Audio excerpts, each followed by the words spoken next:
Estoy seguro que absolutamente todos nos hemos sentido arrobados ante la inmensidad del mar, pararnos frente a él y sentir que somos tan diminutos y tan indefensos ante la fuerza de la naturaleza. Ver hacia el horizonte y tratar de medir la distancia que hay, que nos es imposible. Quizás yo le tengo respeto, temor, porque de niño tuve una experiencia no grata. Me escapé de ahogar y de una manera prodigiosa, porque Dios me consiente mucho, me libró de la muerte en esa oportunidad. Así que me pongo a pensar qué será atravesar el mar, pero atravesarlo sintiendo en seco y sintiendo que las paredes se te vienen encima. Ha de ser un momento de fe y de mucha confianza. Aquella experiencia que vivió el pueblo de Israel al salir de Egipto yendo hacia la libertad. Y tuvieron entonces, como dice la lección de escuela sabática de esta semana, ir a través del Mar Rojo.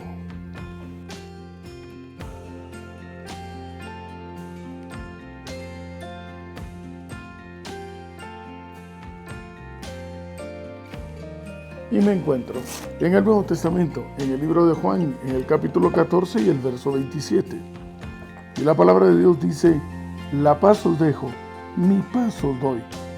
Yo no os la doy como el mundo la da. No se turbe vuestro corazón, ni tenga miedo.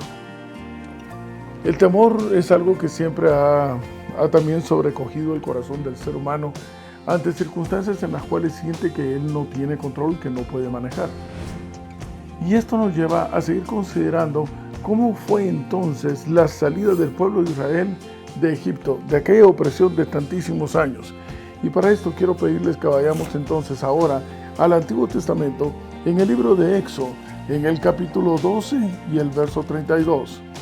Estoy en Éxodo, capítulo 12, Antiguo Testamento.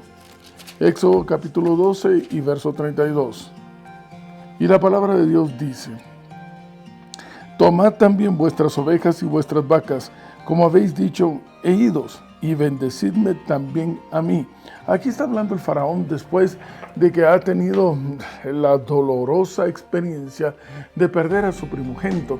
No solamente él, sino todos aquellos que no estaban amparados por la sangre del cordero en el dintel de sus hogares. Aquellos que no tenían una relación íntima con el Señor. Y sí, aparente contradicción. ¿Cómo es que aquel que se consideraba un dios y que tenía varios dioses de alguna manera a su servicio, también está pidiéndole al pueblo de que le bendigan? La palabra, el vocablo bendecir, implica etimológicamente rogar la intervención de la divinidad. En otras palabras, seamos empáticos de alguna manera, pongámonos en el lugar del faraón y consideremos lo siguiente: tiene el corazón partido, está destrozado, su primogénito ha fallecido, y en medio de que ha sido tocado por el dedo de Dios y le está doliendo intensamente, entonces él seguramente al ver el caso de su hijo, ruega a sí mismo, le ruega a los dioses en los cuales siempre ha creído. Y entonces diría, como dirán tal vez en México, de perdida tal vez entonces el Dios de los israelitas también puede hacer algo por mí. Así que por favor, pídanle que intervenga a mi favor, que me bendiga, que se manifieste hacia mí. Y aquí la pregunta realmente terrible y cruda es: ¿tiene él un Dios a quien acudir? ¿Tiene un Dios a quien él realmente le pueda escuchar? Y por eso es que vamos hacia el libro de Salmos, siempre en el Antiguo Testamento, y vamos al capítulo 115. Acompáñeme en Salmos capítulo 115. Vamos a leer del verso 4 al 8. Dice la palabra de Dios: los ídolos de ellos son plata y oro. Y está describiendo el caso dentro del palacio del faraón. Todos sus ídolos son plata y oro, obra de mano de hombres. Tienen boca, mas no hablan. Tienen ojos, pero no ven. Orejas tienen, pero no oyen. Tienen narices, mas no huelen. Manos tienen, mas no palpan. Tienen pies y no andan. No hablan con su garganta. Semejantes a ellos son los que los hacen y cualquiera que confía en ellos. Así que Faraón trata de acudir a los ídolos y a las imágenes que sus propias manos han creado y no puede, no escucha, no ve una reacción, no hay una solución que encuentre a su vida. Entonces, ¿por qué? Porque están muertos igual que muerto está él. Así que entonces decide, bueno, aunque sea de pronto el Dios de los israelitas, el que no se le puede ver, pero que ellos lo sienten, que ellos lo tienen adentro, tal vez entonces él también se apiade de mí. El problema está en que la palabra de Dios dice en Mateo, en el capítulo 22 y el verso 32, ahora estamos en el Nuevo Testamento. Estoy en Mateo capítulo 22 y el verso 32. Y la palabra de Dios dice, yo soy el Dios de Abraham, el Dios de Isaac y el Dios de Jacob. Dios no es un Dios de muertos, sino que es un Dios de ¿qué cosa? De vivos. Y ya lo hemos conversado, ya lo hemos estudiado anteriormente. Para poder establecer quién realmente está vivo, desde el punto de vista del cielo, vivo no es aquel cuyos pulmones se llenan de oxígeno y el corazón está latiendo. Vivo es aquel que está aferrado a la fuente de la vida, que es el Señor. Y la única fuente de vida es realmente el Creador. A Él se le identifica por eso como el Creador de los cielos y de la tierra. Él es el único que tiene la capacidad de tener vida. Y cuando ya no vives tú, sino que vive Él en tu lugar, entonces tienes un Dios a quien acudir.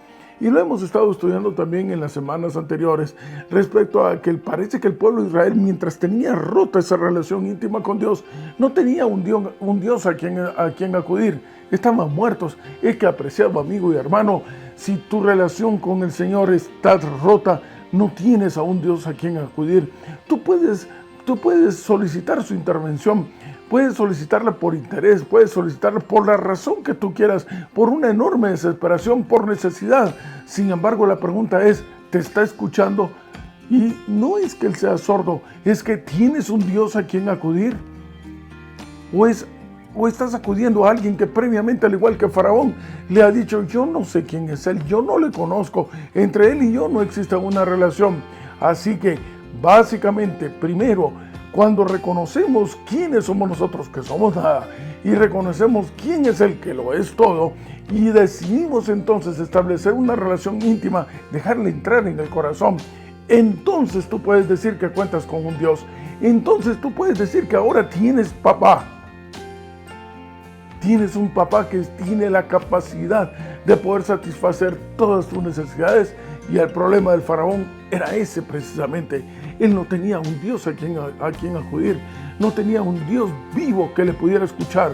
El Dios que está vivo es para los vivos. Y él, si Dios está muerto, estaba muerto.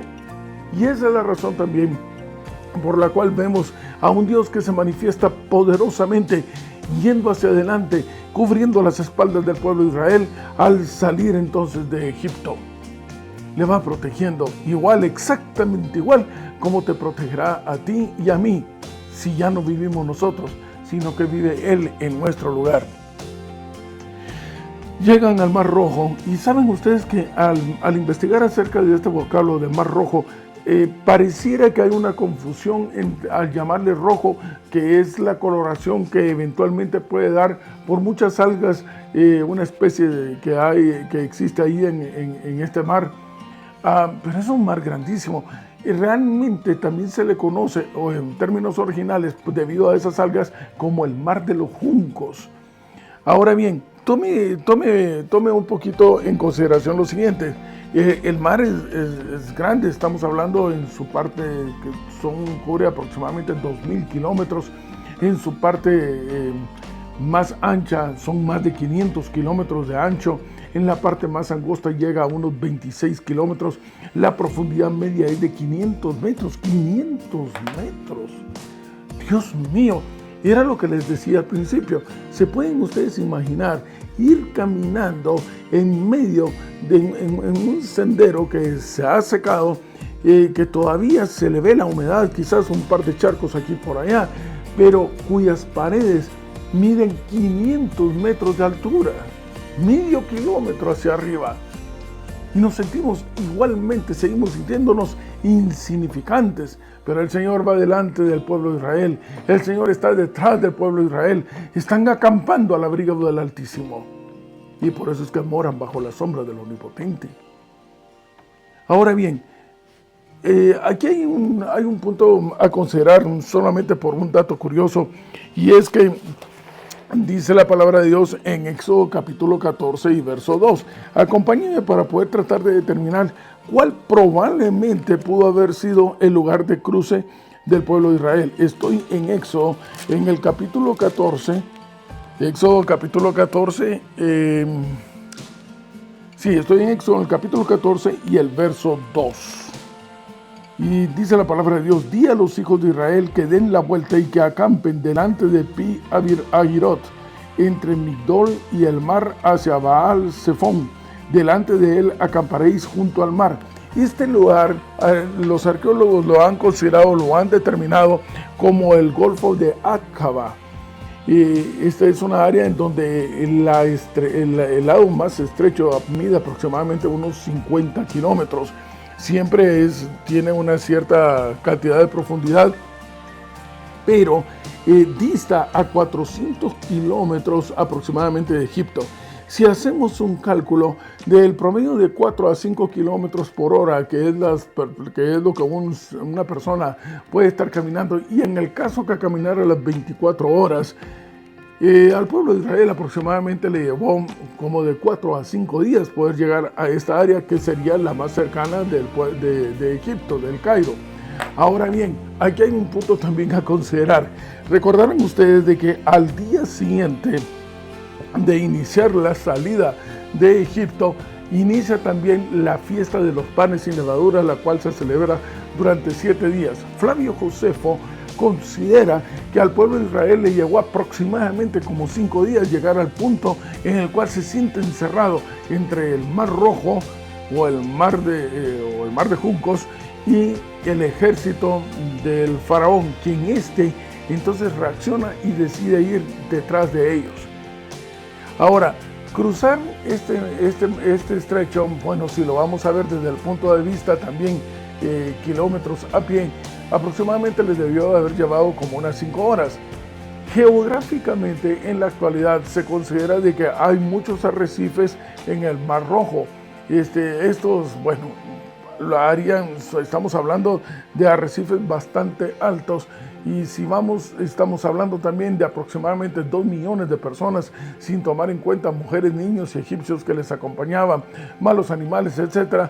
El paso no era muy acelerado, así que pudo haberles llevado quizás, bueno, de acuerdo al texto bíblico, se especula entre unas 10 horas, algunos consideran que fueron 3 días, para completar la semana de los 8 y celebrar entonces el final de panes sin levadura al otro lado del Mar Rojo. El punto es el siguiente: independientemente por el lado que lo cruzaron, independientemente de que se abrieron sus ojos a la dimensión de lo que los iba, de la liberación del pueblo por parte de un Dios en el cual desconocían la capacidad inagotable que este Dios tiene, porque es todopoderoso.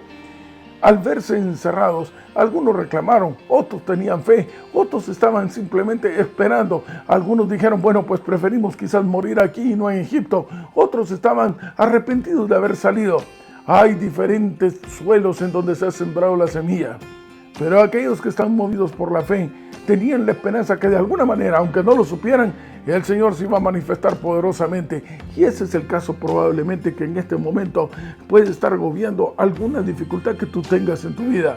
Quizás no sabes cómo esta se va a resolver, pero si tienes fe, de alguna manera el Señor Todopoderoso encontrará más de 1000 soluciones para cada uno de tus inconvenientes.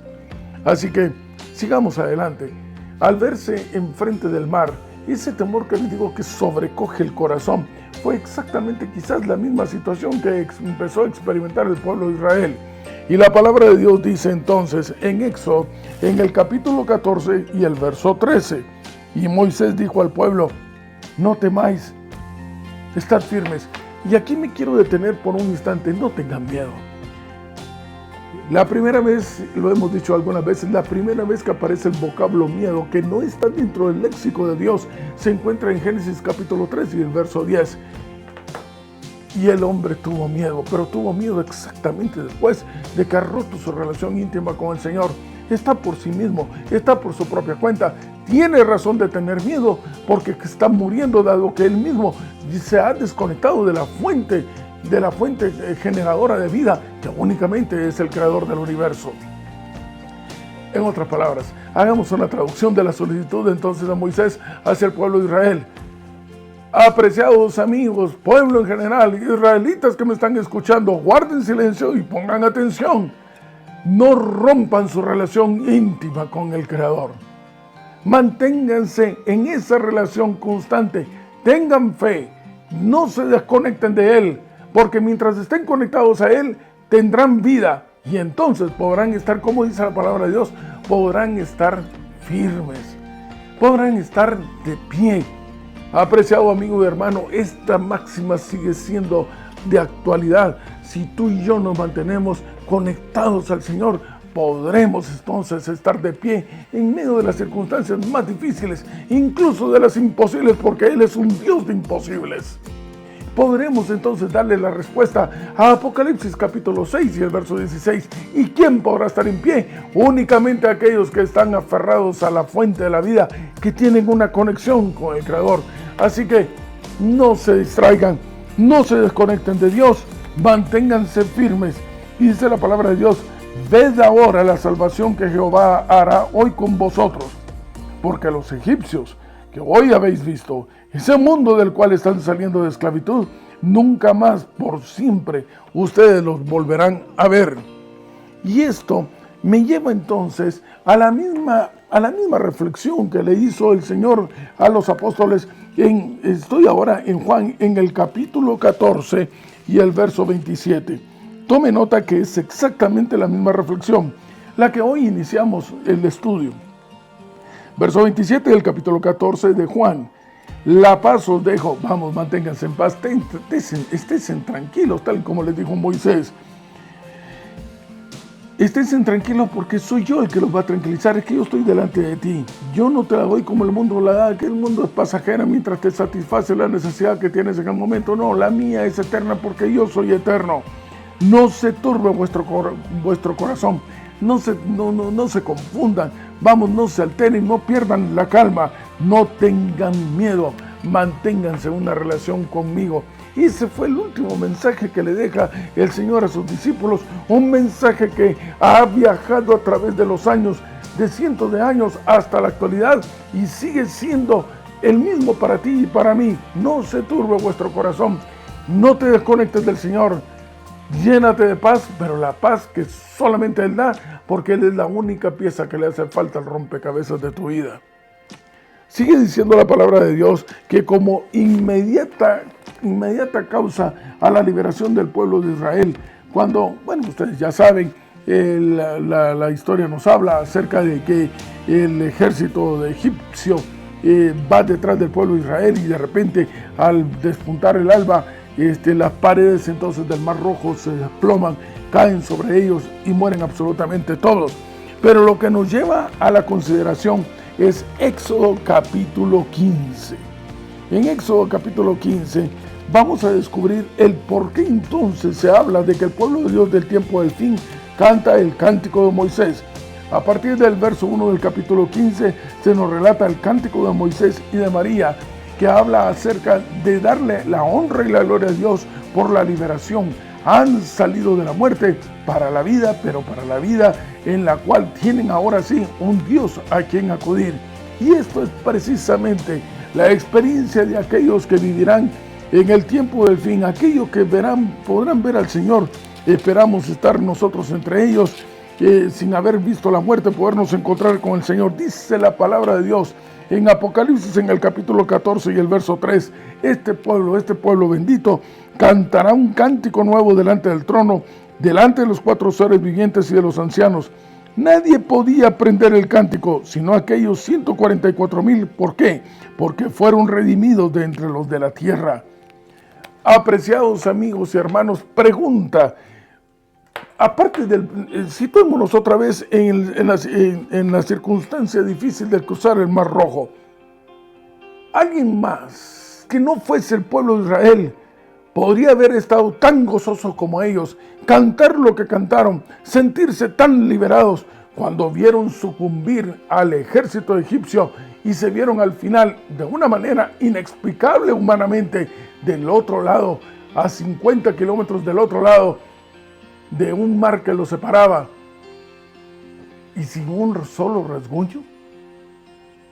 No, por supuesto, se requiere tener la experiencia, pero una experiencia personal. No es ni siquiera que me lo cuentes, no es que por mucho que me lo puedas graficar, por mucho que lo estés redactando, tengo que vivirlo yo para que esa experiencia, que por cierto no es colectiva, no es contagiosa, es individual, yo mismo me pueda levantar y decir entonces, en verdad soy libre, he salido de la tumba y ahora estoy vivo.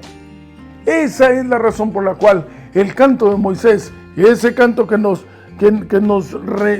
lleva a la memoria, a la liberación del pueblo de Israel, de la esclavitud de Egipto, es el canto del Cordero, aquel que nos recuerda también el sacrificio de Jesús en el Calvario, que nos ha sacado de un mundo de pecado.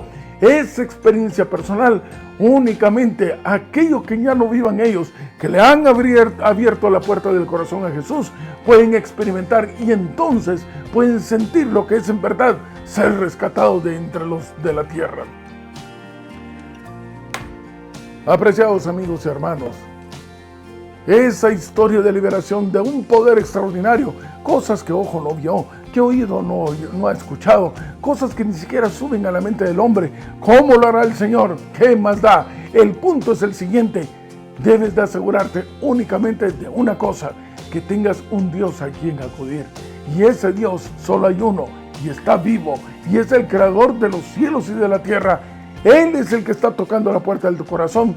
Déjale entrar y entonces te unirás al canto de los redimidos para darle honra y gloria al único que la merece, porque has experimentado que ha habido en ti algo trascendental. Has salido de la muerte hacia la vida, has resucitado para la eternidad, rumbo al cielo, a encontrarnos con el Señor para darle honra y gloria, pero por la eternidad.